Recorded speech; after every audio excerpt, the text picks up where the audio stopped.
Richard Groom. Thank you very much. Lord Grammer, thank you for the written statement which you submitted to this joint select committee. Can I just ask a few questions relating from it, really? First of all, you say you're one of several minority shareholders in TIL. Yeah. How did that come to be? Well, I originally met Philip Green, advising him in relation to the acquisition of Arcadia. This is back in 2002. Did he invite you to be a shareholder, or did he gift you some shares? Oh, no, I paid for them. You paid. And what happened was that I was advising him in relation to some legal point that had arisen in relation to the takeover panel. Yes. on the acquisition. And he invited me to become the non-exec chairman, and part of that arrangement involved me buying some shares, yes. Right. Why was the company structured in the way that it is? You were originally chairman of Arcadia Group Limited, but then you became non-exec chairman of TIL. What was the purpose of TIL and TIL number 2? Why were they created? Was this fundamentally a tax wheeze through Jersey? No, I think they're both UK companies. 97% of our profits are taxed in the UK. They are UK companies in terms of BHS, Arcadia. I think what's important, though, for the committee to understand is Tavita is at the top of the group. BHS and Arcadia are totally separate entities. Yes, no, thank you. That's very kind. But I was just trying to ask Lord Grammer why. First of all, I know that they're UK companies. Yeah. What did you think was the purpose of having Tavita Investments and TIL number 2 company? Whatever structure they had adopted, no doubt there were good reasons for it, but I am not aware of what the reasons were. They being the Green family? Yes.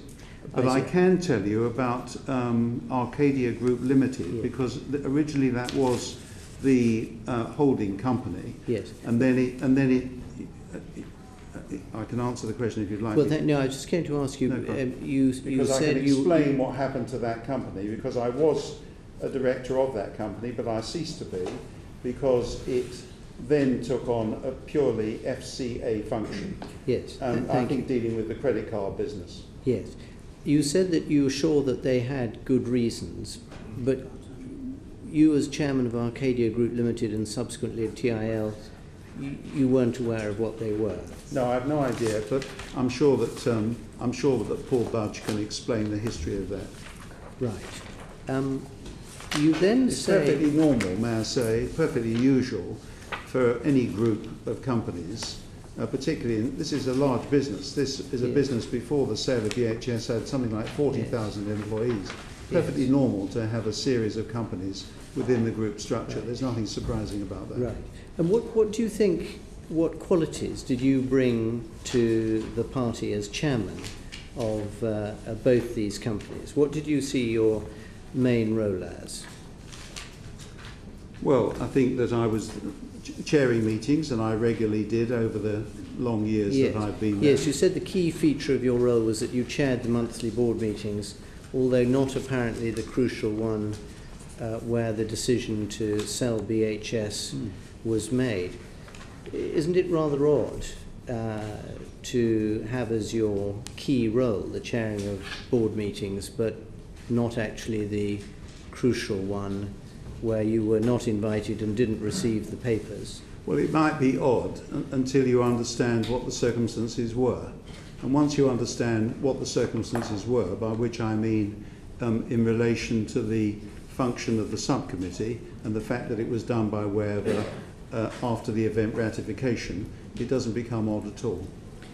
Do you think, to what extent do you think during that process you were able to fulfil the general duties of a director, let alone a chairman, under the Companies Act?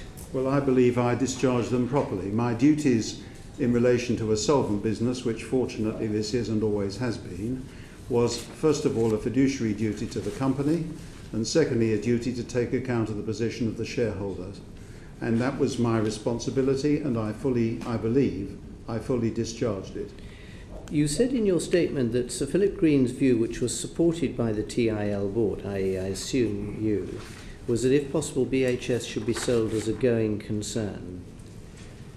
But how could it survive, given that you described the deterioration in the business as so great that the only practical alternative was to place the company into administration? Well, that would depend upon the quality of the business plan that was being proffered by the buyer and the assessment of that business plan by the people on my left. With which you weren't involved at all? That's exactly right. So how could the TIL board take that view then, given that you didn't know what was going on?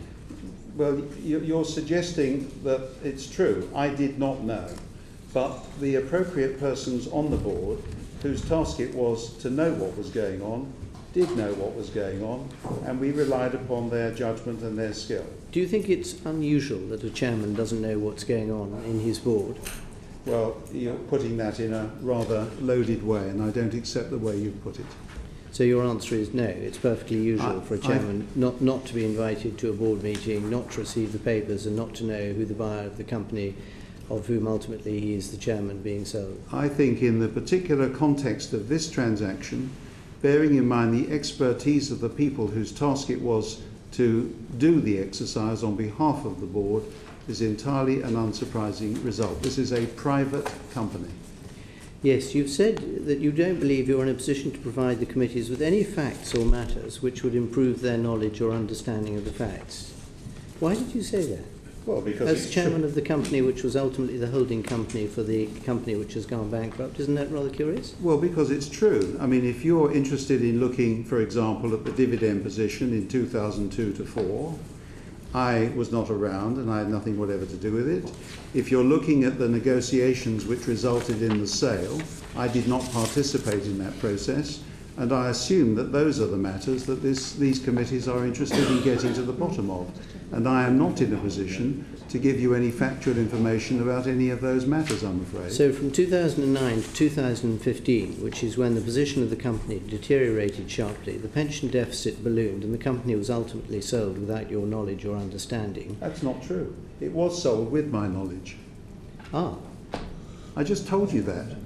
Yes, you said that... I was a party to the ratification decision. Of course I knew about the sale. What I did not know was anything about the negotiation process that resulted in the sale, as I've explained. Right.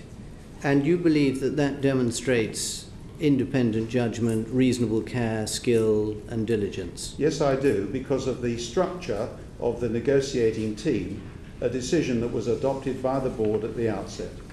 Thank you very much. Thank you, Chairman. Sorry. I'm just interested in a way, Lord Grabban, if I can come back to you.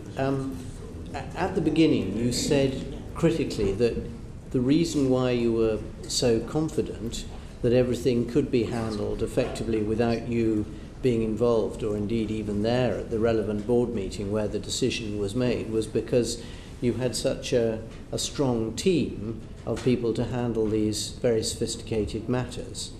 Well, it now appears as if Mr. Budge put his faith in your informal advisor from Goldman Sachs, who, if I get it right, gave you wrong advice about the amount of capital that was going to be available to the new buyer.